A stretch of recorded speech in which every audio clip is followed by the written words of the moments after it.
industri di Indonesia saat ini sedang berada pada masa pandemi COVID ya. Nah, itu berarti dari sisi lingkungan ekonomi makro sosial. Sosialnya apa ya? Di mana karena ada pandemi itu lalu ada pembatasan hubungan sosial, pembatasan interaksi.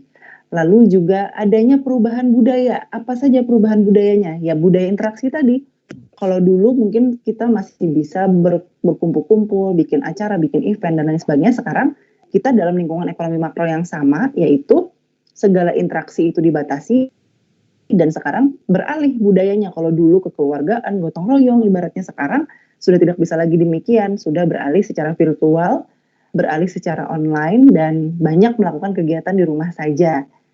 Kalau dilihat dari ekonominya bagaimana? Ya, dilihat dari ekonominya karena adanya pembatasan interaksi, maka ya ada resesi nanti di situ, ada penurunan daya beli, ada inflasi, ada tingkat suku bunga yang meningkat, lalu juga ada penurunan nilai tukar rupiah gitu, rupiahnya melemah. Berarti kan nilai mata uang lain, terutama dolar Amerika kan meningkat gitu. Sekarang kan sudah 15.300-an rupiah ya kalau nggak salah satu dolar itu. Nah itu kajian mengenai ekonomi makro. Jadi untuk bidang telekomunikasi, pariwisata, pertambangan, pertanian maupun UMKM itu isi analisa ekonomi makronya adalah sama, yaitu semua industrinya itu sedang berada pada masa pembatasan pada masa pembatasan interaksi sosial, kemudian beralihnya budaya tadi kerja dari rumah, kemudian sekolah juga dari rumah, lalu juga tadi itu kan pembatasan interaksi sehingga juga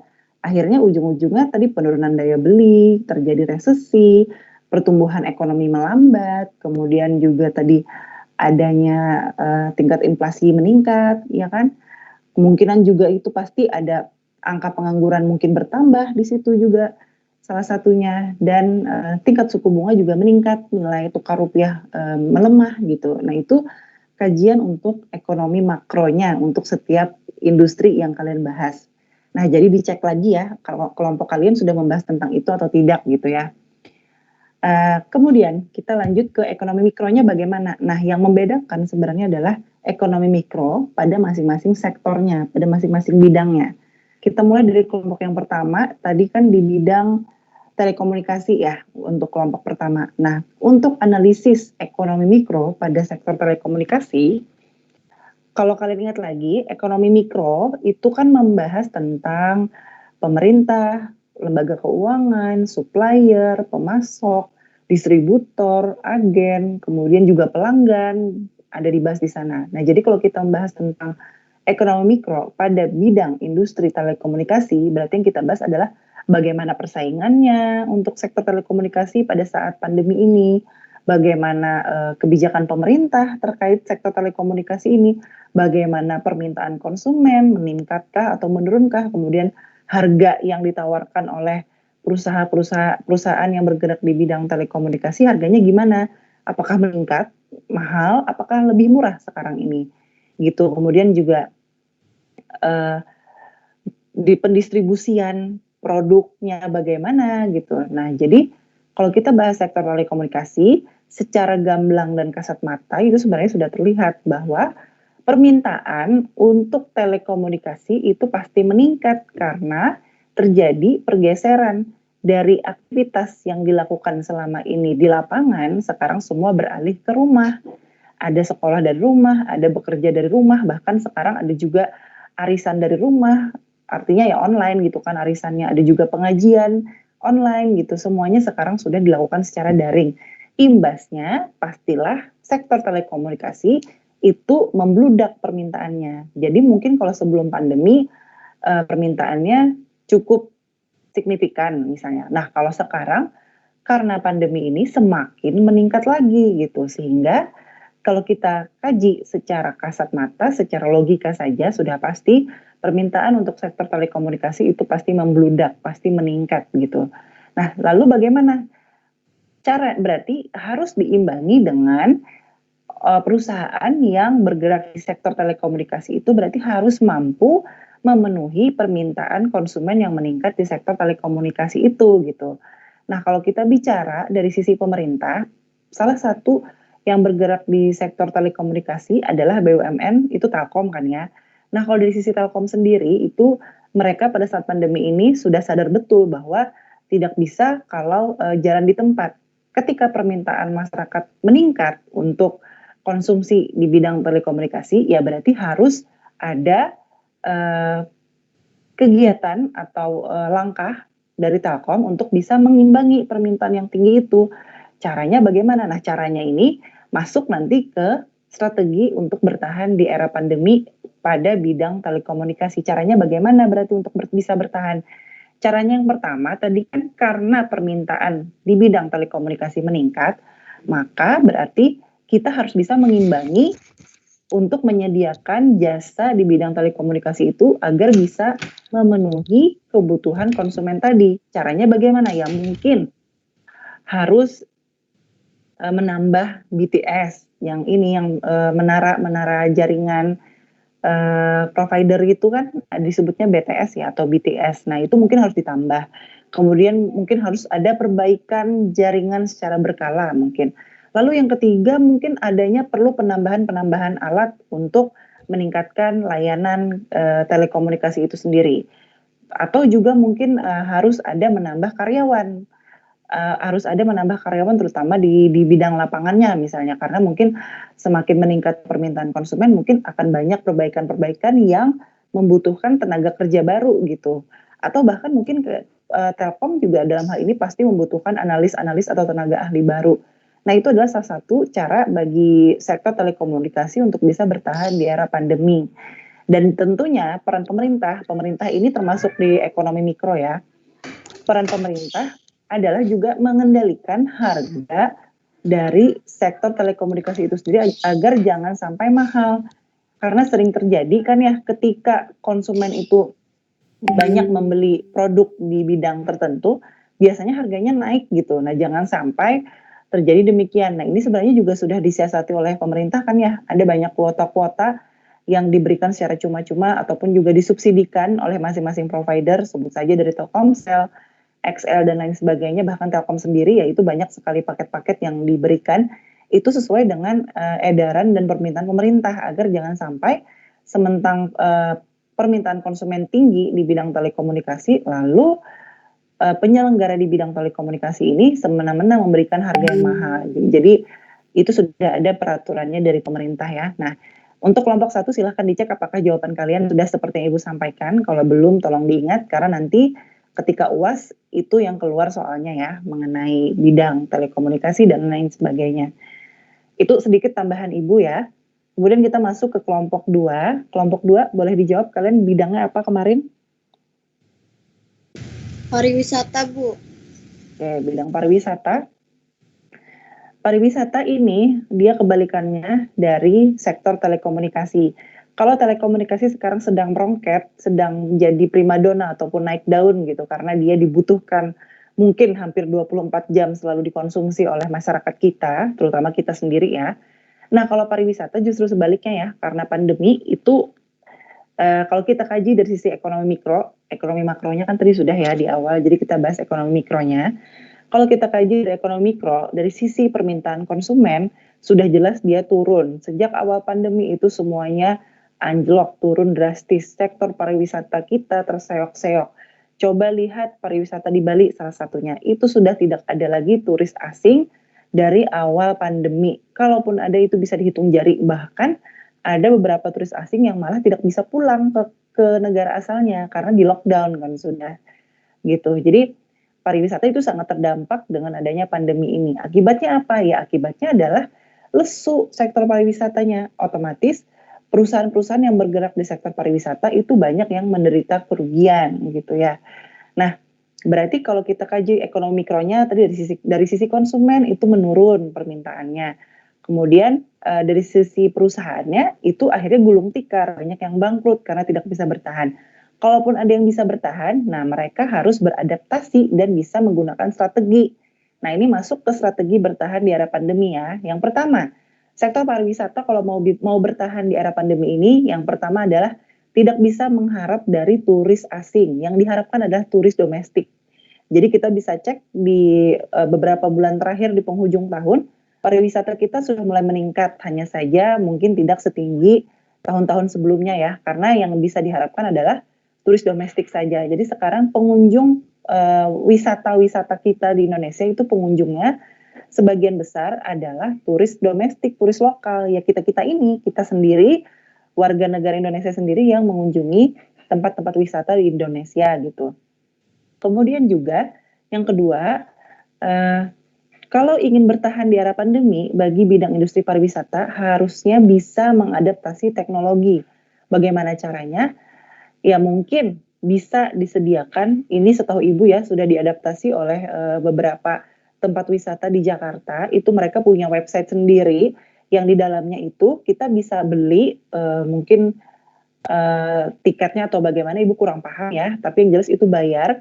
Di sana ada di website mereka itu mungkin seperti museum ya, kayak Taman Safari, itu mereka menyediakan trip wisata virtual. Jadi boleh dicek ya di website-website tempat wisata di Jakarta, itu kita bisa mengikuti tur wisata secara virtual, secara online gitu. Jadi kita bisa merasakan wisata, tapi ya kita tetap berada di dalam rumah gitu. Tapi dari layar laptop kita bisa cuci mata, melihat keindahan alam ataupun yang lainnya.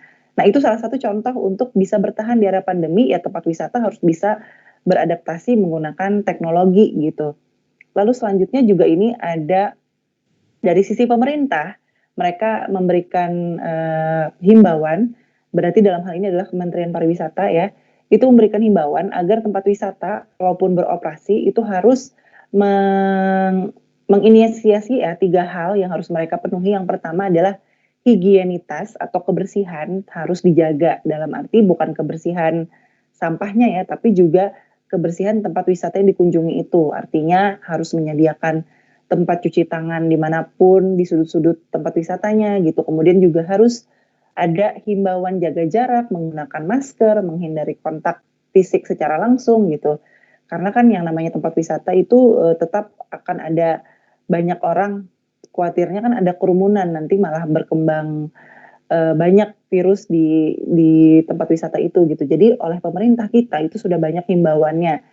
Jadi tempat wisata itu boleh beroperasi tapi harus higienis, harus tetap menggunakan protokol kesehatan dan juga harus memberikan kenyamanan bagi pengunjung. Nah, bagaimana caranya memberikan kenyamanan? Salah satu caranya adalah dengan membatasi kuota orang yang masuk ke tempat wisata itu gitu. Jadi mungkin kalau misalnya sebelum pandemi tempat wisatanya bisa menampung 1.000 orang misalnya, mungkin sekarang cuma 50 orang atau 100 orang saja, itu pun mungkin dibagi-bagi jamnya gitu. Karena kan tidak boleh menumpuk di satu titik gitu kan. Karena nanti yang ada malah terjadi penularan virus kan ibaratnya gitu. Nah itu dari sisi ini ya bidang pariwisata. Dan kemudian kalau dari sisi persaingan tadi juga untuk sektor pariwisata, otomatis persaingannya semakin sengit. Kenapa jadi sengit? Ya karena yang mengkonsumsi wisata itu cuma sedikit, tapi penyelenggara di bidang pariwisata itu banyak sekali. Kalian bisa hitung ya, penyelenggara di bidang pariwisata itu ada hotel di situ, ada travel di situ juga, ada maskapai penerbangan masuk di situ juga. Kemudian pengelola tempat wisata masuk di situ juga. Bahkan bidang akomodasi kayak taksi-taksi ataupun juga mobil-mobil charteran itu juga di sektor pariwisata mereka berkecimpungnya. Catering juga mungkin di situ ya. Masuk di hotel itu kan biasanya ada ininya juga, catering yang mensup di restoran hotel. Kalau tidak ada pengunjungnya ya sepi, berarti kan tidak ada pemasukan bagi mereka. Bahkan UMKM yang berjualan di tempat wisata itu juga termasuk dalam sektor pariwisata. Nah otomatis ketika permintaan terhadap sektor pariwisata itu sedikit, penyelenggara pariwisata yang banyak ini mereka berebut konsumen yang sedikit, ya berarti pariwisata ini persaingannya semakin sengit, semakin ini berarti semakin banyak terjadi persaingan di situ, sehingga akan sangat diperlukan strategi promosi yang bagus, branding yang bagus, kemudian juga cara persuasi yang bagus kepada masyarakat agar masyarakat itu mau berkunjung ke tempat kita, ke tempat wisata itu gitu. Dan kalau dicek lagi ya, untuk beberapa bulan terakhir kan minat untuk melakukan wisata itu sudah mulai meningkat lagi. Sudah bisa dibilang sektor pariwisata kita mulai bangkit lah. Dan kalau tidak percaya secara logika saja, Ibu yakin di antara kalian generasi milenial ya, dalam, perkuliahan online kita, 5 bulan, 4 bulan terakhir, pasti tidak mungkin tidak, pasti ada yang melakukan perjalanan wisata minimal ke tempat yang terdekat, misalnya kemana, ke Kiram, ke Riam Kanan, ataupun ke pantai-pantai di daerah Tanah Laut, Tanah Bumbu, ataupun juga mungkin ke Kota Baru gitu. Pasti ada. Kenapa demikian? Ya karena kita jenuh kan dengan aktivitas di rumah, semuanya dikerjakan di rumah. Sehingga mungkin kalau weekend tuh maunya mengunjungi tempat wisata walaupun yang tidak jauh, yang dekat-dekat saja gitu. Dan di Banjarmasin, Kalimantan Selatan juga sangat banyak sekarang dibuka tempat-tempat wisata baru gitu. Itu kan berarti menunjukkan bahwa sektor pariwisata kita dari sisi ekonomi mikro itu sudah mulai meningkat. Dicek lagi ya bahasan kelompok 2 apakah sama yang kalian kerjakan dengan yang Ibu sampaikan. Kita lanjut ke kelompok 3. Kelompok 3 yang dibahas di bidang apa ya? Halo kelompok 3. Pertambangan ya? Pertambangan, Boy. Ya, pertambangan. Untuk pertambangan, dia sama dengan pariwisata ya, bedanya kalau pariwisata tadi kan di akhir tahun itu grafiknya mulai naik pelan-pelan. Nah bedanya kalau pertambangan itu dia masih stagnan. Jadi ketika awal pandemi itu harga tambang turun dan ketika sepanjang tahun 2020 ya dia harganya atau komoditasnya ya di situ-situ saja titiknya, tidak ada kenaikan, malah ada penurunan sedikit-sedikit gitu. Jadi dia tidak stabil lagi. Nah, untuk sisi ekonomi mikronya sendiri dari sisi pertambangan, kalau dari sisi permintaan dan penawarannya, kita tahu ya penyelenggara perusahaan tambang di Indonesia itu cukup banyak dan kita tahu juga sektor tambang itu salah satu sektor yang menopang pendapatan nasional negara kita, di mana sektor tambang ini banyak diekspor ke negara-negara luar. Untuk tambang kita sendiri itu paling banyak bekerja sama dengan negara Cina, dengan Amerika. Jadi tambang kita itu diekspor paling banyak ke negara Cina dan Amerika ya. Kalaupun ada ke negara Eropa itu sedikit saja. Dan perlu diketahui untuk ekspor tambang ini kita teknisnya MOU-nya adalah kita hanya boleh menjual kepada satu negara saja. Jadi kalau sudah taken kontrak MOU dengan Cina ya kita jualnya ke Cina saja, tidak bisa menjual ke negara lain kecuali menjualnya ke perusahaan di dalam negeri Indonesia sendiri. Nah, itu boleh.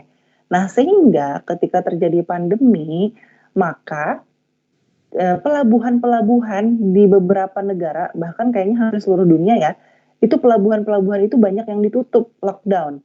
Kalaupun ada yang beroperasi, itu biasanya sangat slow down. Jadi kalau misalnya ada 100 kapal yang boleh masuk ke pelabuhan negara asing, misalnya katakan misalnya kayak Singapura, negara Eropa, Amerika ataupun Cina ya.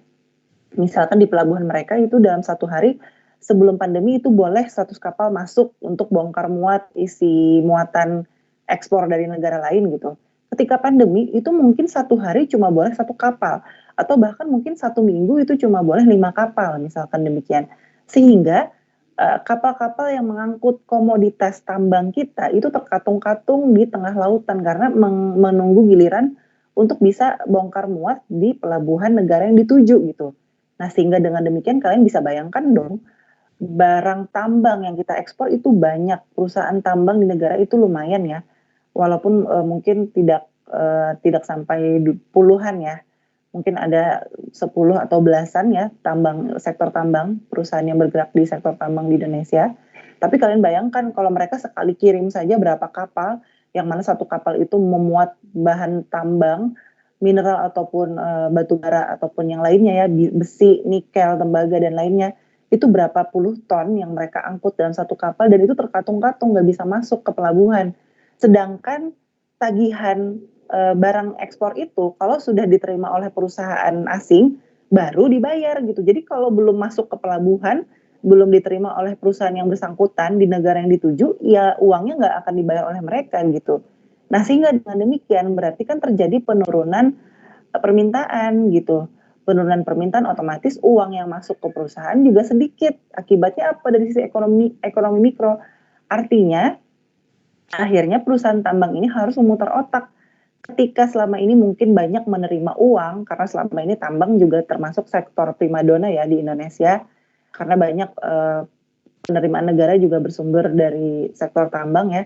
Otomatis dengan situasi begini ya mau tidak mau terjadi kejomplangan gitu dari tahun-tahun sebelumnya. Akhirnya apa yang terjadi? Akhirnya akan terjadi pengurangan karyawan, pengurangan biaya di segala bidang gitu, terjadi efisiensi dan juga mungkin ada beberapa karyawan yang gajinya dipotong ya. Karena kan tadi pemasukan perusahaan berkurang akibat pandemi ini gitu. Nah, lalu bagaimana strateginya agar bisa bertahan di era pandemi ini?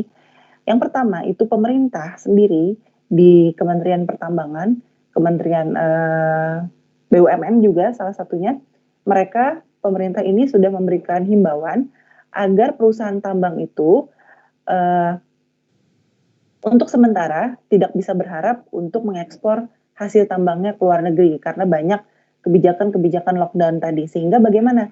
Akhirnya hasil tambang Indonesia itu dikonsumsi oleh perusahaan-perusahaan lokal di Indonesia. Jadi tambang-tambang kita itu hasil tambangnya itu dijual ke perusahaan domestik yang membutuhkan sumber energi. Hasil tambang itu kan biasanya paling banyak digunakan sebagai sumber energi untuk pabrik-pabrik biasanya ataupun pembangkit listrik. Nah, itu biasanya kan menggunakan energi dari tambang, misalnya batu bara gitu ya. Minyak itu kan juga hasil tambang. Nah, itu juga digunakan sebagai sumber energi kan ya. Gas juga sumber energi. Nah, jadi untuk bisa menambah pemasukan karena tidak bisa mengekspor, maka batu bara dan minyak, tambang, nikel, gas dan lain-lain tadi itu dialihkan untuk dibeli, dijual ke perusahaan-perusahaan domestik. Jadi perusahaan pembangkit listrik, perusahaan pabrik-pabrik di Indonesia itu dilarang untuk membeli bahan bakar pabriknya dari luar negeri. Jadi diwajibkan membeli dari perusahaan tambang lokal kita, gitu. Kemudian juga perusahaan tambang itu juga dihimbau oleh pemerintah mungkin bisa melirik sektor usaha yang baru. Jadi sekarang sudah banyak yang beralih, ada yang memproduksi kertas, ada yang memproduksi air minum dalam kemasan, juga ada beberapa. Jadi tidak bisa kalau ingin perusahaannya bertahan itu tidak bisa hanya mengharap menjual bahan mentahnya saja, tapi harus diolah lebih lanjut. Misalnya tadi kan dibikin membuat air minum dalam kemasan, kemudian membuat kertas, misalnya ada juga yang memproduksi tisu gitu. Jadi dia merambah ke sektor yang baru agar bisa bertahan. Kemudian juga untuk bisa mengurangi karyawan, karena kan tadi dia karena pemasukan sedikit mau tidak mau akhirnya banyak terjadi pengurangan karyawan, mungkin ada yang diberhentikan. Nah, kalau diberhentikan kan berarti menambah angka pengangguran sehingga oleh pemerintah itu ada peraturannya. Perusahaan tambang itu diharapkan jangan sampai memberhentikan karyawan. Jadi sebisa mungkin untuk bisa dioptimalkan karyawan yang ada. Jadi biasanya kalau tidak diberhentikan itu jumlah jam kerjanya dikurangi. Jadi tidak diberhentikan tapi kalau dulu bekerjanya mungkin 10 jam, sekarang mungkin cuma 8 jam. Atau juga untuk jabatan-jabatan atau posisi tertentu itu tidak usah bekerja ke kantor. Jadi dipersilahkan untuk bekerja dari rumah. Nah, kalau kita cermati sebenarnya kalau bekerja dari rumah itu terjadi penghematan di perusahaan. Biaya listrik berkurang, biaya kertas berkurang, biaya catering ataupun biaya konsumsi juga berkurang. Kenapa demikian? Ya karena kalau bekerja dari rumah kan berarti orang yang bekerja di kantor kan berkurang. Otomatis listrik kayak AC, laptop, komputer itu kan tidak terpakai di kantor karena orangnya kan tidak ada, orangnya kan bekerja di rumah. Kemudian biaya konsumsi misalnya kayak rapat itu kan biasanya ada konsumsinya. Kemudian juga biasanya kalau ditambang itu kan makan siang itu ditanggung oleh perusahaan. Nah, karena dia bekerja di rumah, berarti tidak ada biaya konsumsinya gitu. Kemudian juga karena bekerja dari rumah, berarti kan untuk segala surat menyurat, laporan itu semua dikirimkan melalui email. Sehingga juga menghemat biaya akhirnya tidak ada kertas-kertas yang di-print juga yang kemudian digunakan sebagai laporan mungkin. Jadi lebih terjadi penghematan dari sisi alat tulis kantor ibaratnya gitu. Nah, itu salah satu cara untuk bisa bertahan di era pandemi bagi sektor pertambangan. Tadi analisa mikronya sudah Ibu sampaikan ya, bahwa permintaannya menurun drastis, tapi yang bergerak di sektor pertambangan itu masih banyak, sehingga oleh pemerintah tadi kan juga banyak dihimbau harus bisa melirik sektor yang lain, harus bisa mengurangi pengeluaran, kemudian juga karyawan tadi kalau bisa jangan diberhentikan, kalau diberhentikan itu nanti efek domino, efek dominanya adalah makin banyak orang yang menganggur, akhirnya semakin mungkin terjadi penurunan pertumbuhan ekonomi semakin ya, karena semakin banyak masyarakat kita yang produktif bekerja, itu pertumbuhan ekonomi akan semakin meningkat. Sehingga sebaliknya kalau terjadi banyak yang nganggur, ya pertumbuhan kita makin turun gitu. Silakan dicek lagi ya kelompok 3 untuk sektor pertambangan, tadi sudah Ibu jelaskan. Jawaban kalian apakah sama atau tidak? Kita lanjut ke sektor yang keempat. Bidang apa ya kelompok keempat? Pertanian, Bu. Oke, kelompok pertanian. Ekonomi makronya tadi sudah Ibu jelaskan di awal ya. Ekonomi mikronya bahasannya berarti kalau secara logika saja, selama kalian menghabiskan waktu banyak di rumah, beraktivitas di rumah, bahkan mungkin kalian punya orang tua, dua-duanya bekerja di rumah mungkin ya, kalian juga sendiri sekarang sekolah dari rumah. Nah, Ibu yakin tingkat konsumsi kalian terhadap makanan dan minuman selama di rumah ini, beraktivitas di rumah saja, itu pasti lebih meningkat. Ayo silahkan dicek ya, GoFood kalian itu dicek lagi untuk 5-6 bulan terakhir itu meningkat nggak daripada masa-masa yang dulu. Kalau Ibu sendiri ya, Ibu pribadi di rumah ini ketika pandemi, Ibu malah lebih sering meng-GoFood daripada sebelum terjadi pandemi. Nah, itu artinya menunjukkan bahwa permintaan kita terhadap makanan atau pangan, makanan dan minuman yang kita konsumsi itu kan semuanya didapatkan dari hasil pertanian dan perkebunan. Kalian sering mengorder janji jiwa misalnya. Janji jiwa kan kopi. Kopi dari mana? Hasil kebun. Nah, ini menunjukkan bahwa sebenarnya untuk ekonomi mikronya dari pertanian ataupun perkebunan itu sebenarnya dia meningkat permintaannya. Nah, tapi ketika terjadi pandemi, banyak pasar-pasar yang di lockdown. Ada beberapa daerah yang di lockdown. Jadi untuk daerah-daerah yang menghasilkan hasil tani tertentu ataupun hasil kebun tertentu, kalian bisa cek ya untuk wilayah di Indonesia, terutama Kalimantan Selatan, sepertinya kalau Ibu tidak salah ya, untuk hasil pertanian dan perkebunan kita di tahun ini relatif aman, relatif bagus. Tidak terjadi gagal panen istilahnya ya. Nah, masalahnya adalah karena banyaknya daerah yang di lockdown, otomatis hasil tani yang bagus ini, hasil kebun yang bagus ini malah terhambat untuk didistribusikan kepada konsumen ataupun kepada penjual yang akan menjual lagi kepada konsumen. Kenapa demikian? Kalian bisa cek ya, awal pandemi kemarin Banjarmasin itu sempat PSBB. Jumlah mobil truk yang keluar masuk itu dibatasi. Padahal mobil truk itu kan ngangkut ini logistik buah, sayur, ikan, hasil kebun itu juga diangkut oleh truk-truk itu. Jadi otomatis ketika terjadi PSBB ya melambat jadinya pendistribusian hasil tani dan kebun ini ke pasar-pasar yang menjual hasil tani dan kebun. Bahkan juga kalian cek lagi di awal-awal PSBB kemarin ada beberapa pasar yang ditutup oleh pemerintah karena ada terjadi ini kasus penularan COVID di pasar tersebut. Nah, sehingga dengan demikian hasil taninya bagus atau penawarannya bagus, banyak, tinggi penawarannya gitu. Tapi kemudian permintaannya juga banyak sebenarnya. Kita tadi kan mengkonsumsi makanan dan minuman, hasil tani dan hasil kebun kan meningkat selama masa pandemi. Nah, masalahnya logistiknya ini yang terhambat karena PSBB. Nah, itu kajian ekonomi mikronya ya. Nah, sehingga kita masuk ke solusinya bagaimana untuk sektor pertanian dan perkebunan agar bisa bertahan di masa pandemi. Nah, caranya yang pertama, pemerintah ini berarti ekonomi mikro ya.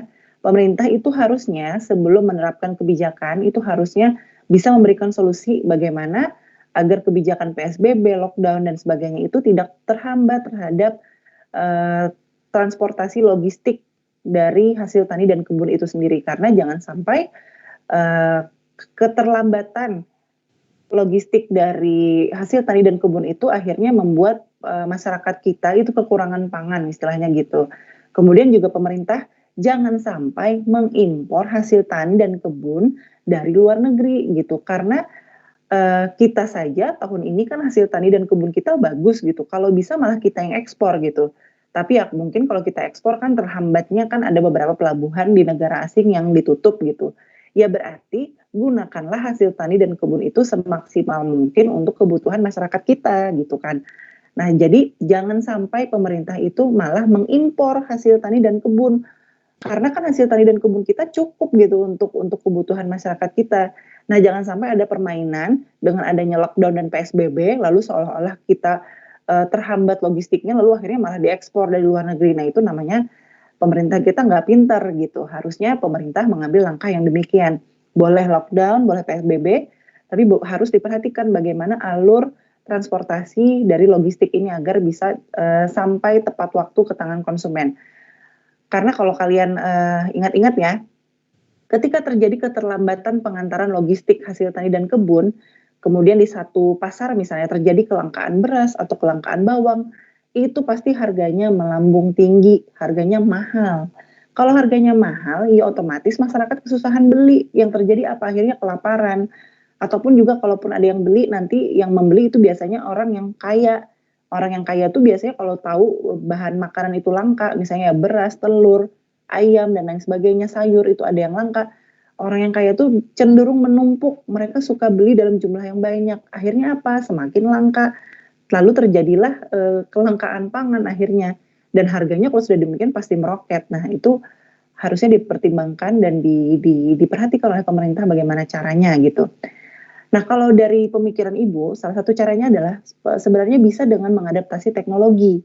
Jadi petani-petani kita itu harusnya sudah diperkenalkan dengan teknologi. Nah ini lagi-lagi PR dari Kementerian petani kita itu sebenarnya bisa menggunakan teknologi, mungkin bisa kerjasama dengan perusahaan startup yang bisa mengadopsi ataupun membuat aplikasi yang melacak logistik pengiriman dari desa ataupun daerah penghasil kebun dan tani itu ke pasar-pasar yang menjual hasil tani dan kebun. Jadi per hari ini misalnya bisa diketahui, oh di pasar ini barang yang masuk untuk gula misalnya untuk sembako sekian, berarti sekarang sudah laku sekian, berarti besok harus dikirim sejumlah berapa ton misalnya gula, beras dan lain sebagainya. Nah itu sebenarnya kan bisa dideteksi dengan menggunakan teknologi gitu. Nah itu adalah PR dari pemerintah. Sebenarnya petani kita sekarang juga nggak bego-bego amat ya. Petani-petani kita tuh malah sekarang sudah ada yang bisa WhatsApp-an gitu. Jadi berarti kan mereka sudah mengerti dengan teknologi gitu, sudah bisa. Tinggal pemerintah kita saja lagi memfasilitasi dan mengarahkan. Dan juga sebenarnya untuk pasarnya sendiri jangan lupa ya. Pasar ini kan merupakan salah satu sarana yang menjual hasil tani dan hasil kebun, sehingga perlu perhatian lebih oleh masyarakat, oleh pemerintah. Perlu adanya himbauan dan pengawasan lebih lanjut dari pemerintah agar aktivitas yang berjalan di pasar itu jangan sampai menjadi tempat penularan dari COVID-19 itu sendiri. Sehingga ya harusnya pemerintah itu jangan untuk Satpol PP misalnya hanya disidak seminggu sekali. Ya harusnya kalau bisa ya tiap hari gitu mereka berpatroli di situ. Karena kalau sudah terjadi penularan di situ, nanti ditutup pasarnya, pasti yang terganggu adalah masyarakat di sekitar situ. Karena terasa sekali kalau pasar di satu wilayah itu tutup, nanti belanjanya ke daerah yang lain itu nanti terjadi kekurangan ini lagi, logistik lagi di pasar yang di tempat lain itu. Karena yang di daerah lain tadi, yang pasarnya tutup, mereka belinya ke tempat lain gitu. Jadi harus dipertimbangkan juga oleh pemerintah. Itu ya kelompok 4 boleh dicek jawaban kalian sudah sesuai atau tidak dengan yang Ibu gambarkan tadi. Terakhir kelompok 5 bahasannya apa ya? Halo kelompok 5 guringan kah oi? Apa kita sampai kelompok 4 saja? Adang Bu. Ayo kelompok 5 lupa ya bahasannya kelompok 5 apa?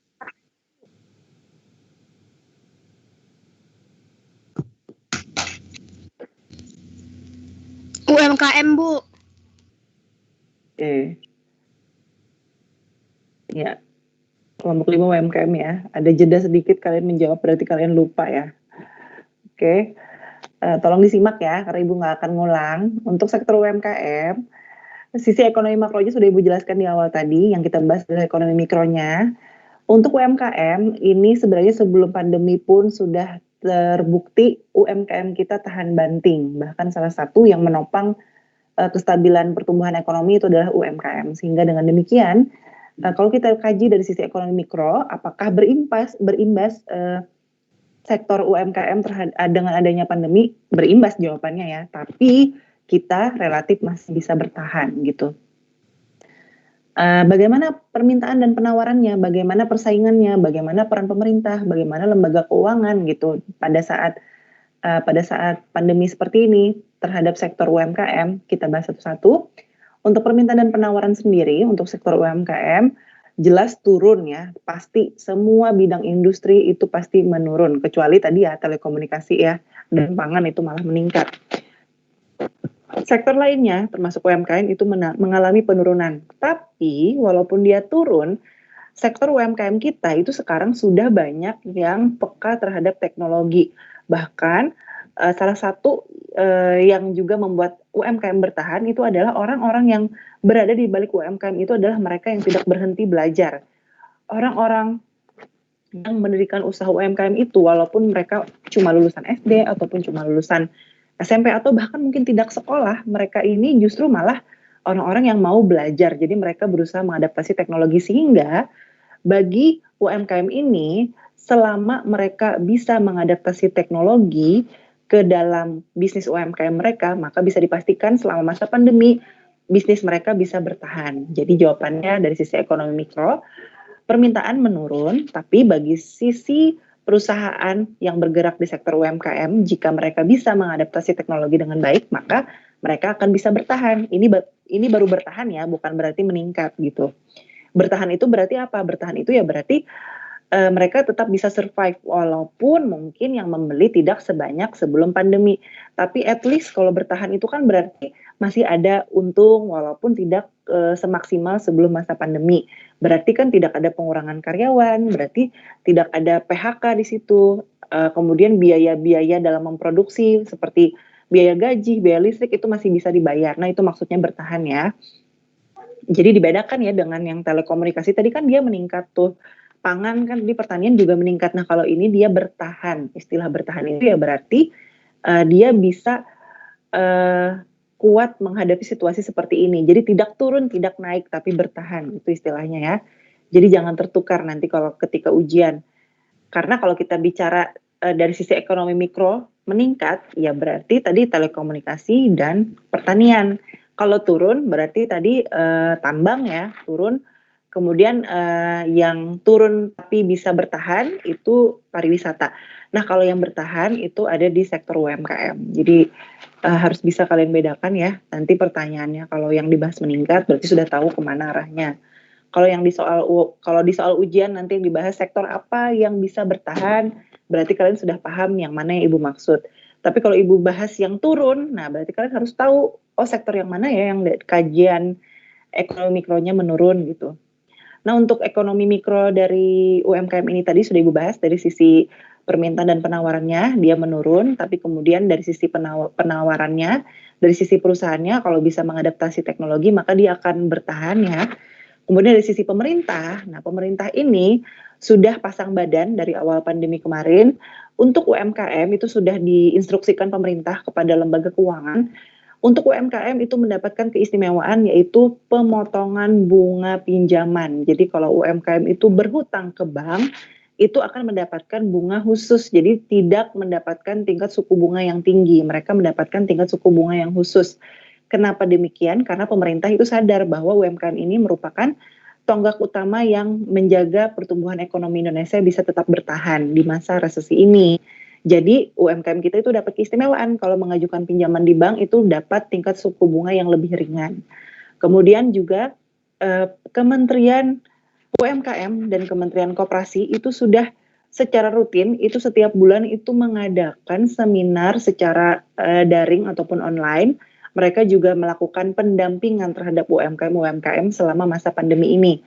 Pendampingan yang bagaimana? Pendampingannya adalah dengan memberikan pelatihan pemasaran, pelatihan digital marketing, pelatihan branding, pelatihan positioning, pelatihan jualan online, pelatihan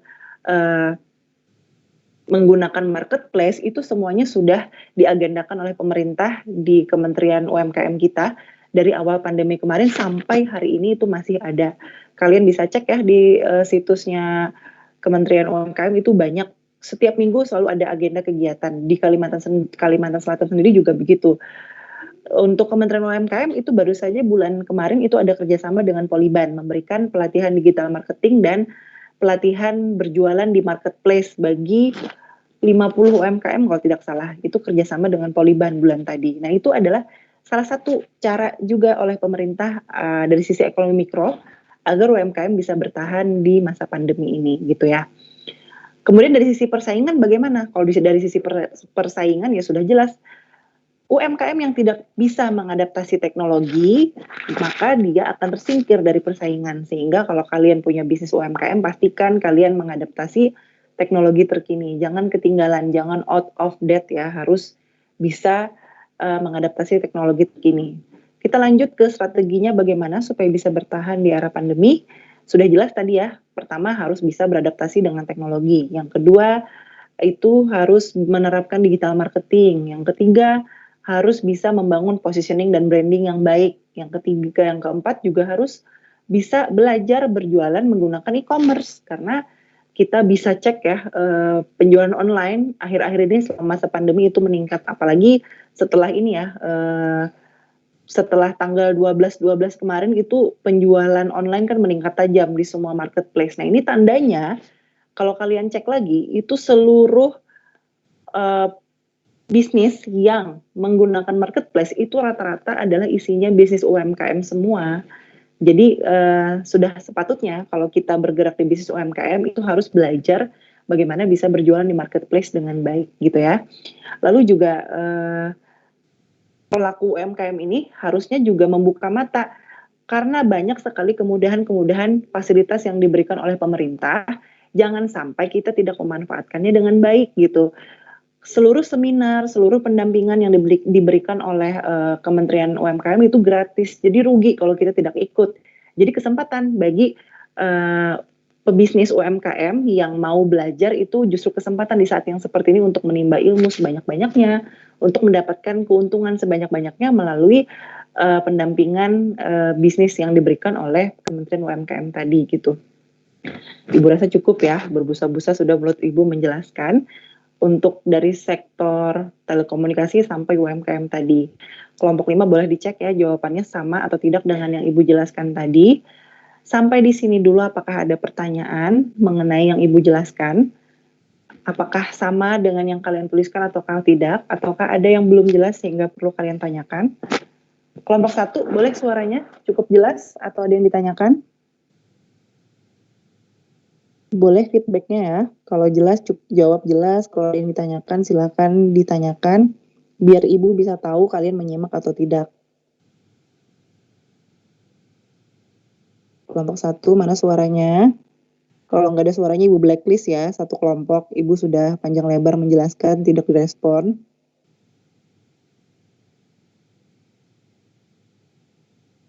Kelompok 1. Baik, cukup baik. Oke, kelompok 1 cukup? Halo? Kelompok 1 mana suaranya? Ibu tidak dengar. Tes. Ada nggak Bu saluran Bu? Ada. Cukup apa ada pertanyaan? Cukup Bu. Oke, kelompok 2 silahkan direspon. Cukup atau ada pertanyaan? Cukup jelas, Bu. Oke, baik. Kelompok 3 boleh direspon ada pertanyaan atau cukup? Cukup jelas, Bu. Oke, kelompok 4 jelas atau ada Jelas, pertanyaan?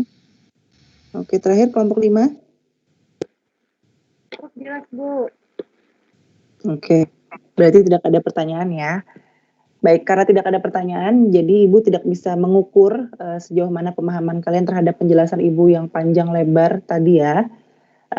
Tapi Ibu harap yang Ibu sampaikan tadi betul-betul kalian pahami dengan baik, karena ini merupakan salah satu tips sebenarnya ya. Jadi yang Ibu berikan tadi sebenarnya adalah upaya untuk menghubungkan teori yang kalian pelajari dengan aplikasi di dunia nyata.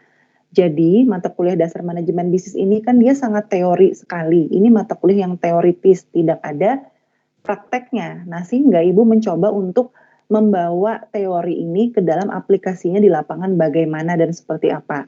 Nah jadi harapan Ibu dengan studi kasus seperti ini kalian punya pemahaman, oh bahwa teorinya tuh seperti ini loh, ekonomi makro dan ekonomi mikro. Maka ada implikasinya bagi bisnis ini supaya bisa bertahan di masa pandemi harus bagaimana-bagaimana. Nah, itu membawa alur ke dalam pikiran kalian bahwa teori ini tidak hanya semata teori, tapi ada aplikasinya. Nah, jadi itu maksud Ibu ya menjelaskan panjang lebar tadi.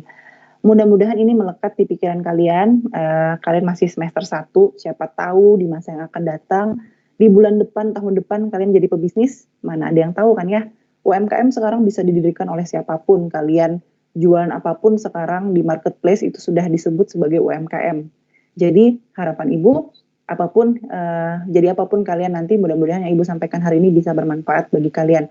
Atau mungkin ada yang sudah punya usaha sendiri, atau ada yang sudah punya usaha tambang, mungkin keluarganya, orang tuanya, ya siapa tahu kan. Jadi mudah-mudahan yang disampaikan ini, yang kita bahas ini bisa membantu bisnis-bisnis kalian, bisnis-bisnis orang tua ataupun keluarga kalian bisa bertahan di masa pandemi ini ya. Karena ini sudah berdasarkan kajian teoritis dan juga dari paparan literatur dan pembahasan diskusi yang sudah kalian kumpulkan dari Google juga kan ya. Kalau Ibu juga dari seminar-seminar yang Ibu dapatkan. Ibu cukupkan, mudah-mudahan betul-betul kalian mendengarkan ya, tidak tidur dengan penjelasan Ibu tadi. Terima kasih atas kehadirannya. Wassalamualaikum warahmatullahi wabarakatuh.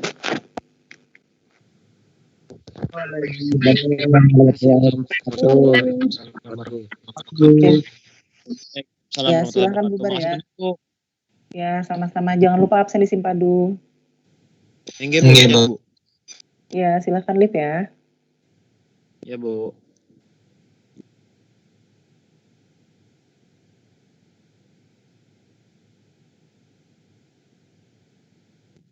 Terima kasih.